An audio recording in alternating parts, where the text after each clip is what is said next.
चलिए दोस्तों शुरू करते हैं chapter 16 digestion and absorption.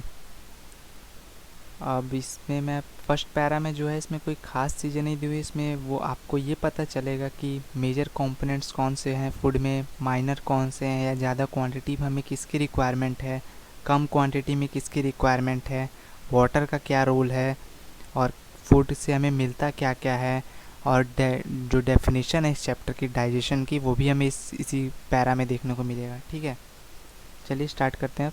Food is the basic requirement of all living organism. पता है कि बेसिक रिक्वायरमेंट में फूड तो आता ही सारे लिविंग ऑर्गेनिज्म के। ठीक है, फूड सबको ज़रूरी है, सबके लिए ज़रूरी है। The major components of food are carbohydrate, protein और फैट। कार्बोहाइड्रेट, प्रोटीन और फैट, ये है मेजर कंपोनेंट हमारे फूड के। ये क्वेश्चन भी पूछता है हमेशा कि फूड्स में मेजर कंपोनेंट कौन कौन से होते हैं। ठीक है, हमें विटामिन्स और मिनरल्स भी चाहिए, लेकिन वो स्मॉल क्वांटिटी में। Vitamins and minerals are also required in small quantities. ठीक है, ये भी क्वेश्चन आता है, तो ये ध्यान दीजिएगा कि तीन मेजर हैं, कार्बोहाइड्रेट, प्रोटीन एंड फैट, और विटामिन और मिनरल जो है वो स्मॉल क्वांटिटी में रिक्वायर है। ठीक है, फूड जो होता है प्रोवाइड करता है एनर्जी एंड ऑर्गेनिक मटेरियल। तो जो एनर्जी होती है उसका हम लोग यूज़ करते हैं वर्क डन में। वर्क डन में हम लोग फूड एनर्जी का यूज़ करते हैं। ठीक है, और ऑर्गेनिक मटेरियल जो होता है उससे बॉडी की ग्रोथ होती है और रिपेयर ऑफ टिश्यू होते हैं। कोई चीज़ डैमेज हो गया, कट गया, चोट लग गई, वो चीज़ होता है। ठीक है, the water we take in play a important role in metabolic process. जो पानी हम पीते हैं वो इम्पॉर्टेंट रोल प्ले करता है मेटाबॉलिक प्रोसेस में, क्योंकि जो हमारा जो फूड है उसका ब्रेकडाउन हाइड्रोलिटिक एक्शन के थ्रू होता है। ठीक है, तो वाटर की रिक्वायरमेंट होती है। तो मेटाबॉलिक प्रोसेस में इंपॉर्टेंट रोल कौन प्ले कर रहा है? वाटर। ये क्वेश्चन पूछता है। ठीक है, and also prevent body from dehydration. हमारी बॉडी को डिहाइड्रेशन से भी बचाती है। अब ये डेफिनेशन आया डाइजेस्टिव सिस्टम या डाइजेशन का, sorry. Biomacromolecules in food cannot be utilized by our body in their original form. They have to be broken down and converted into simple substances in the digestive system. तो जो हमारे food में जो बायोमैक्रोमोलिक्यूल्स हैं,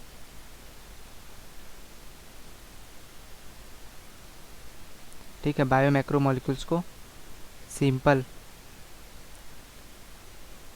form में break करना, इस process को कहते हैं डाइजेशन। ठीक है, और होता किसकी, इस प्रोसेस को याद रखिए, ये प्रोसेस की बात हम कर रहे हैं। प्रोसेस को कहते हैं डाइजेशन, और इसमें हेल्प करता है हमारा digestive system with the help of digestive system की मदद से।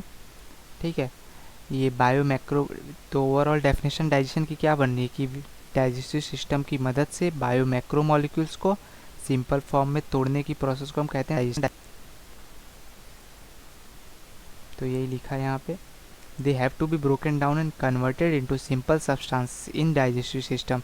This process of conversion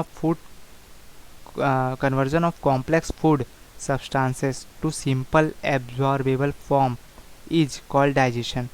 ठीक है, फिर ये जो सिंपल फॉर्म है इसका एब्जॉर्प्शन हो जाएगा। ठीक, और प्रोसेस को कहते हैं digestion and carried out by digestive system. Digestive system की मदद से ही कैरी होता है, मतलब पूरा प्रोसेस हो रहा है। ठीक है, अब जो हमारा डाइजेशन है वो दो मेथड से मिलकर बना, मैकेनिकल और बायोकेमिकल। तो मैकेनिकल में आ गया मस्टिकेशन ऑफ फूड, मतलब खाने को चबाना। तो पहले हमारा मैकेनिकल प्रोसेस होता है, हम खाना खाते हैं, उसको पहले चबाते फिर निगलते हैं, और जब वो खाना हमारे पेट में गया वहाँ से मतलब वहाँ से बायोकेमिकल मेथड चालू हो गया।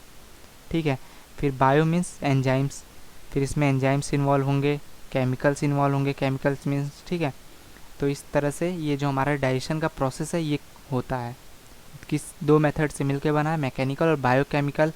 और मेजर कंपोनेंट जो होते हैं फूड में वो तीन होते हैं, कार्बोहाइड्रेट, प्रोटीन एंड फैट। हमें स्मॉल क्वांटिटीज़ में कौन कौन से चाहिए? Vitamins and minerals. ठीक है, मेटाबॉलिक प्रोसेस में इंपॉर्टेंट रोल किसका है? वाटर का। ठीक है, डिहाइड्रेशन से भी बचाने का काम किसका है? वाटर का। और डेफिनेशन क्या है डाइजेशन की? डाइजेस्टिव सिस्टम की मदद से बायो मैक्रोमोलिक्यूल्स को सिंपल फॉर्म में तोड़ना, इस प्रोसेस को हम कहते हैं डाइजेशन।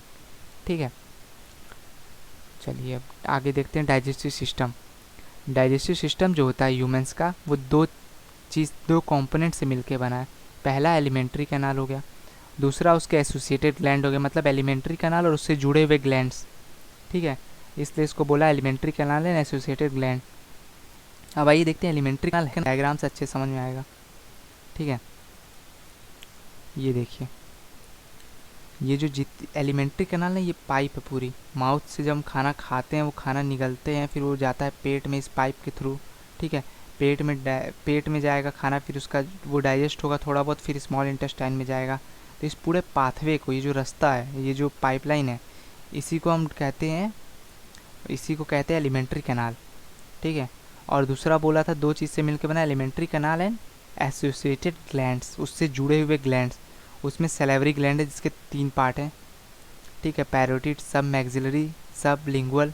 ठीक है, और liver, largest gland of body, gall bladder. ठीक है, पैनक्रियास। तो ये सारे जो है ये ग्लैंड्स हैं, तो एसोसिएटेड ग्लैंड्स। तो ये 2 पार्ट से मिलके, जो ब्लू और ये ग्रीन चीज़ें हैं हाईलाइट की हैं, इनसे मिल के हमारा एलिमेंट्री कैनाल पूरा, मतलब सॉरी डाइजेस्टिव सिस्टम पूरा बना है। ठीक है, अब आइए देखते हैं।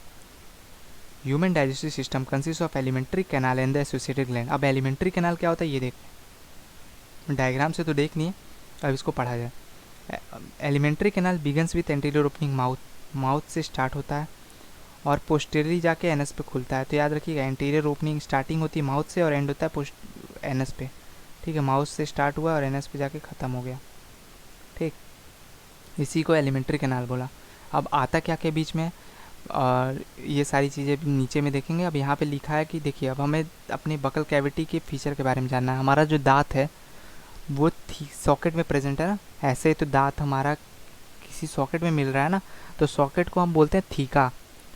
ठीक है, तो दांत का थीका सॉकेट में मिलना, इस फीचर को या इस डेंटेशन को हम थीकोडोंट बोलते हैं। ठीक है, तो थीकोडोंट क्या होता है, अब ये देखिए, द ओरल कैविटी है जो नंबर ऑफ टीथ, हमारे ओरल कैविटी में बहुत सारे दांत मिलते हैं और मस्कुलर टंग मिलता है। ठीक है, tooth is embedded in socket of jaw, ये जो होता है सॉकेट में मिलता है जॉ के, जबड़े के। ये देखिए, ये हो गया अपर जॉ, ये हो गया लोअर जॉ, इसमें ये जो दांत होते हैं ऐसे धंसे होते हैं इसमें। ठीक है, तो इस प्रॉपर्टी को क्या बोला, थीकोडोंट। ठीक है, क्योंकि थीका मीन्स सॉकेट होता है। Majority of mammals including human being form 2 sets of teeth during their life. तो इसमें हमारी लाइफ टाइम में 2 सेट में दांत आते हैं। पहला सेट जो आता है दांत का, मान लीजिए पहला 12 पीस दांत जो आता है वो टूट जाता है, मतलब वीक होता है, उसी को हम लोग बोलते हैं मिल्क टीथ और डेसिडियस टीथ। ये दांत टूट जाते हैं, या डेसिडियस में पतझड़ होता है, झरना। तो ये जो दांत होते हैं, ये पहला सेट जो आता है हमारे दांत का वो टूट जाता है, वो बचपन में आ रहा था। उसके बाद जो दांत का सेट आता है वो परमानेंट होता है और उसी को एडल्ट टीथ भी बोलते हैं। ठीक है, इस टाइप के डेंटेशन को डाइफाइडोंट, डाइफाइड मतलब 2 सेट्स में दांत का आना। ठीक है, तो पहला सेट जो आ गया ये आ गया टेम्परेरी मिल्क और डेसिडियस। ठीक है, टेम्परेरी मिल्क और डेसिडियस, और दूसरा परमानेंट और एडल्ट। ठीक है, तो इस डेंटेशन को डाइफाइडोंट बोला गया। आइए देखते हैं, हमारे पास 32 दांत होते हैं परमानेंट टीथ। ठीक है, 32 परमानेंट होते हैं, जिनमें हेट्रोडोंट डेंटेशन एक ये और प्रॉपर्टी मिली, मीन्स हमारे दांत अलग अलग हैं, हमारे पास एक ही तरह के दांत नहीं है। अगर सब सेम होते तो होमोडोंट बोलते हैं। तो होमोडोंट किसके पास मिलता है, फ्रॉग के पास। फ्रॉग के दांत सारे सेम होते हैं। ठीक है, हमारे पास अलग इंसीजर्स 4 तरह के मिलते हैं। ठीक है, इंसीजर्स, कैनाइन, प्रीमोलर, मोलर। ठीक है, सबकी प्रॉपर्टी अलग है। इंसीजर का काम है काटने का, इनका काम है मीट वगैरह जो नॉनवेज होते हैं उनमें डेवलप्ड होता है, ये इनका काम है मीट को फाड़ने का काम। और प्री मोलर इन सब का काम है उसको अच्छे से चबाना। ठीक है, तो ये सारी प्रॉपर्टी हैं अपना अलग अलग। Arrangement of teeth in each half and upper and lower jaw in order, ये जो अरेंजमेंट ऑफ टीथ है इसको इस फॉर्मूले से दिखाया जाता है 2 1 2 3 से। ये अपर जॉ का हाफ है, इसके बाद फिर आएगा वही चीज़। ठीक है, ये लोअर जॉ का हाफ है और इंटू 2, ये ओवरऑल कंप्लीट टीथ हो गए। इनको आप काउंट करोगे और मल्टीप्लाई करोगे तो आप ये 32 आ जाएंगे। ठीक है, तो ये देखिए, ये हो गया, ये 2 इंसीजर्स, 1 कैनाइन, 2 प्रीमोलर, 3 मोलर। तो 2 1 2 3 वाला फॉर्मूला यहाँ वैलिड हो गया ना। तो ये